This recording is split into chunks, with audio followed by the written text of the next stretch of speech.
peu importe, le temps fera son tri. Là aussi, on a l'habitude en science que les gens se disputent et à la fin, le temps fait.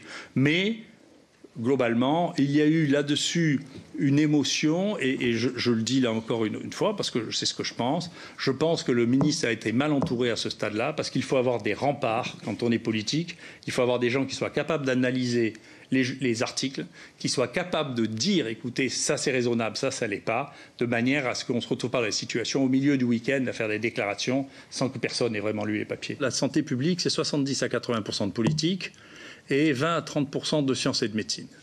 Et on a eu l'impression, dans un certain nombre de cas, que des décisions politiques, que je crois purement politiques, le confinement, le masque dans la rue, c'est des décisions politiques.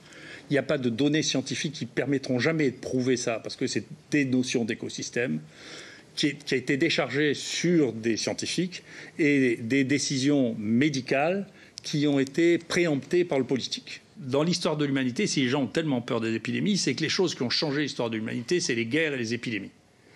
Et donc, je pense, au point où j'en suis, que c'est un domaine régalien. Et que donc, nous n'avons pas la capacité d'avoir un modèle régalien là-dessus. C'est ce que je dis maintenant, l'IHU, c'est comme un fort à la Vauban.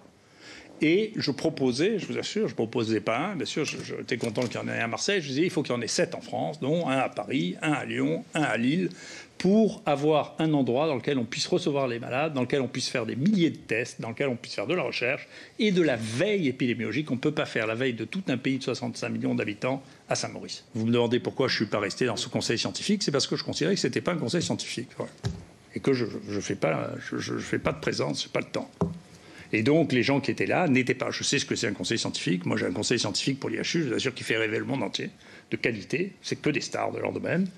C'est pas ça. C'est un conseil scientifique. Pour moi, c'était pour donner des conseils scientifiques, déterminer quels étaient les projets scientifiques. C'était pas à nous de réfléchir sur le confinement ou sur le truc. Personne ne sait répondre à ça.